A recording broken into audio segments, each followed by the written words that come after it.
Welcome to Democracy Now!, democracynow.org, the War and Peace Report. I'm Amy Goodman. In Niger, leaders of the military coup have shut down the country's airspace, citing possible imminent military action from their neighbors after a Sunday deadline to reinstate the ousted president, Mohamed Bazoum, expired. The deadline was issued by the West African bloc ECOWAS, which has condemned the coup alongside international powers, including the U.S. and the former colonizer, France.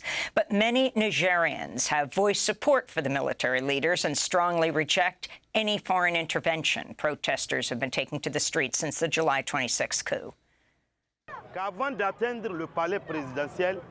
If ECOWAS or French forces decide to attack our country before reaching the presidential palace, they will have to walk over our bodies, spill our blood, and we'll do it with pride, because we don't have another country. We only have Niger. Since July 26th, our country has decided to take charge of its independence and sovereignty, and this is our way of demonstrating it. Media reported this weekend Niger's coup generals requested defense help from the Russian mercenary Wagner Group in the face of possible military intervention.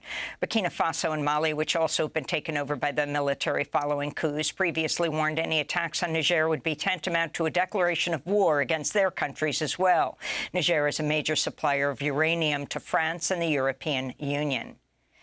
Ukraine says Russian strikes have killed 3 people in Kherson and Kharkiv. Meanwhile, Moscow said it shot down a drone near the capital Sunday, while Ukrainian attacks hit bridges linking Crimea with Russian-occupied parts of Kherson. On Friday, Ukrainian drones hit a Russian tanker in the Black Sea and a Russian port. On Saturday, Russian strikes hit a blood transfusion center, which Ukrainian President Volodymyr Zelensky called a war crime. The intensified attacks on the battlefield come as officials from around the world met in Saudi Arabia for peace talks. 40 different countries were at the talks, including the U.S., China, and nations from the global south. Russia was not present. Ukraine and other countries hailed the talks as progress, though few concrete steps were taken. Ukrainian peace activist Yuri Shelyazhenko was charged by the Ukrainian government with justifying Russian aggression days after his apartment was raided and searched. Shelyazhenko, member of the Ukrainian pacifist movement and World Beyond War, has vocally opposed any escalation of the conflict through fighting or sanctions. He spoke Sunday of his persecution by Ukrainian authorities. During a year, security service secretly surveilled me. Tried to find any links with Russian agents, found nothing, but still convinced I am the enemy because of my advocacy of peace by peaceful means, of ceasefire and peace talks to stop senseless bloodshed and destruction. Yuri Shelyazhenko also said he would remain in Ukraine and continue his peace work from behind bars if he's imprisoned. You can see our interviews with Yuri at democracynow.org. A Russian court sentenced imprisoned opposition leader Alexei Navalny to another 19 years after convicting him of extremism charges during a closed-door trial. The Kremlin critic and nationalist politician, who's already serving an 11-year term, said the charges are politically motivated and asked his supporters to keep resisting Putin's government and its crackdown on dissent. Navalny wrote of the new sentence, quote, "The number does not matter. Like many political prisoners, I am sitting on a life sentence." In Pakistan, former Prime Minister Imran Khan has been arrested and sentenced to 3 years in prison for illegally selling state gifts. Khan has denied this and the dozens of other charges that were brought against him since he was removed in a no-confidence vote in April of last year. Before his arrest, Khan called on his supporters to keep protesting. I have only one appeal. Don't sit silently at home. I am struggling for you and for the country and your children's future. Khan's lawyer has accused Pakistan of undeclared martial law in their politically motivated targeting of the former leader, who will likely be barred from national elections that are supposed to take place this year. In other news from Pakistan, a train derailment in the southern Sindh province Sunday killed at least 30 people and injured dozens. The death toll could rise as rescue operations continue. In India, opposition Congress Party leader Rahul Gandhi has been reinstated to Parliament after the Supreme Court suspended his defamation conviction. Gandhi was suspended and sentenced to 2 years in prison in March for criticizing Prime Minister Narendra Modi. The suspension of the case means Gandhi will be able to run against Modi in the 2024 election. In the occupied West Bank, Israeli forces killed at least 5 Palestinians over the weekend. 3 people were shot dead Sunday after Israeli soldiers opened fire at their vehicle at the Jenin refugee camp. Just 2 days earlier, 18-year-old Mahmoud Abu San was killed by Israeli forces during a raid in the city of Tulkarem. Later that Friday, 19-year-old Qusay Matan was murdered by armed Israeli settlers who stormed the village of Burqa near Ramallah. 2 suspects have been arrested, praised by Israel's national security Minister Itamar Ben-Gvir as heroes. Leila Ghanem, governor of Ramallah, cited the complicity of the international community in Israel's abuses against Palestinians as she spoke following the killing. Today there was a real massacre in Burqa. The settlers burnt cars and the child was assassinated from zero distance, according to witnesses. And we have to call him a child and use the correct words and labels for these crimes. Saudi Arabia is urging its citizens to immediately leave Lebanon in recent violent clashes at the largest Palestinian refugee camp located in the southern city of Sidon. The UK has also advised people to avoid most travel in Lebanon, while Kuwait warned its citizens to avoid areas of security disturbances. At least 13 people have been killed after fighting erupted between rival Palestinian groups inside the overcrowded Ain el-Hilweh refugee camp last week. At least 6 migrants have died, including a woman and her 1-year-old child, after 3 boats sank in the Mediterranean Sea, 1 off Tunisia's Kerchana Islands and 2 near the Italian island of Lampedusa. Dozens of people are still missing. Most of the migrants are from sub-Saharan Africa. Separately, Tunisian authorities said they'd found the bodies of another 10 people on a beach near the port city of Sfax, which has become a hub for migrants hoping to reach Europe for refuge. Here in the United States, a federal appeals court Friday struck down a Jim Crow-era law in Mississippi that permanently revoked voting rights for people with certain felony convictions. The conservative panel ruled 2-1 the law, which disproportionately affects Black Mississippians, is unconstitutional, writing, quote, "In the last 50 years, a national consensus has emerged among the state legislatures against permanently disenfranchising those who've satisfied their judicially imposed sentences and thus repaid their debts to society. Mississippi stands as an outlier among its sister states, bucking a clear national trend in our nation against permanent disenfranchisement," unquote. A Texas judge ruled Friday Texas's abortion ban is too restrictive in cases of dangerous pregnancy complications, and doctors must be allowed to perform abortions in such instances without risk of criminal prosecution. Hours later, Texas's Attorney General's office filed an appeal, effectively blocking the order.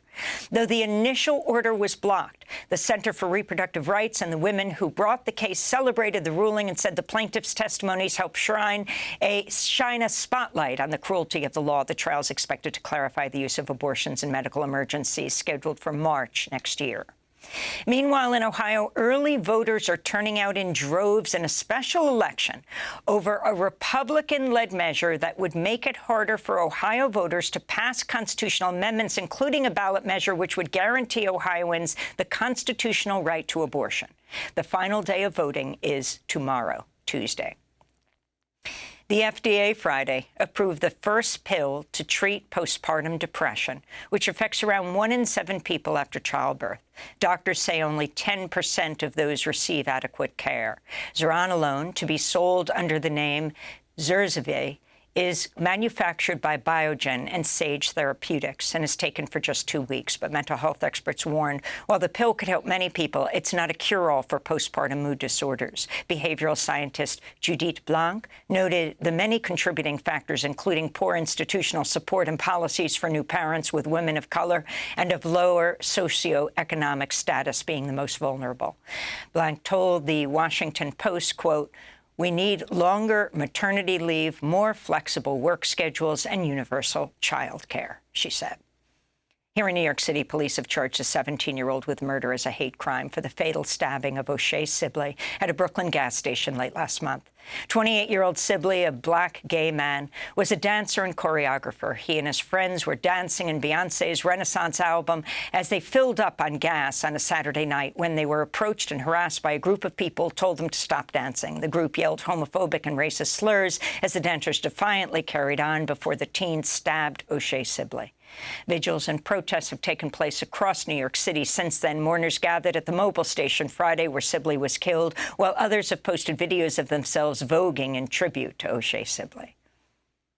The influential Harvard law professor and civil rights scholar Charles Ogletree has died at the age of 70. At one of the country's most prominent law schools, he taught the future President and First Lady Barack and Michelle Obama. He also represented Anita Hill when she accused U.S. Supreme Court nominee Clarence Thomas of sexual harassment, defended rapper Tupac Shakur in criminal and civil cases, and fought for reparations for survivors of the 1921 Tulsa Race Massacre. In 2010, Ogletree joined us on Democracy Now! To discuss his book, The Presumption of Guilt, the arrest of Henry Louis Gates Jr. and race, class, and crime in America.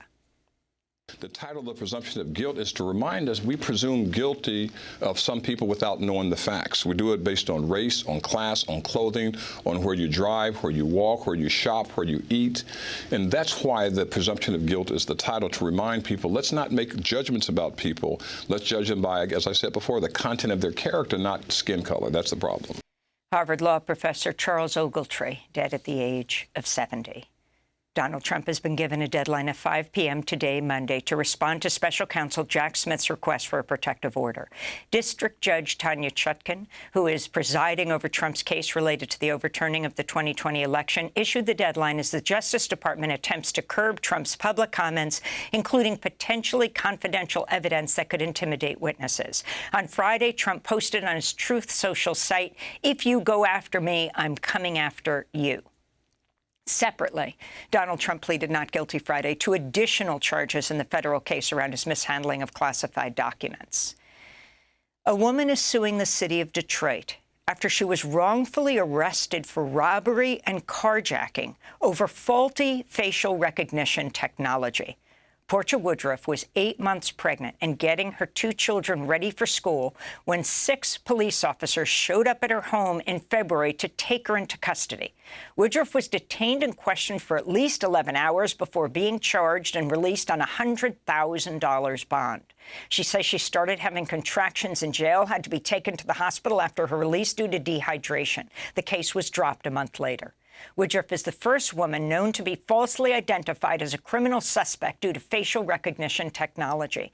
At least 5 other people have also been wrongfully arrested due to the technology, all of them black. Activists have long warned facial recognition technology and artificial intelligence would exacerbate racial inequity in policing, disproportionately impacting black people.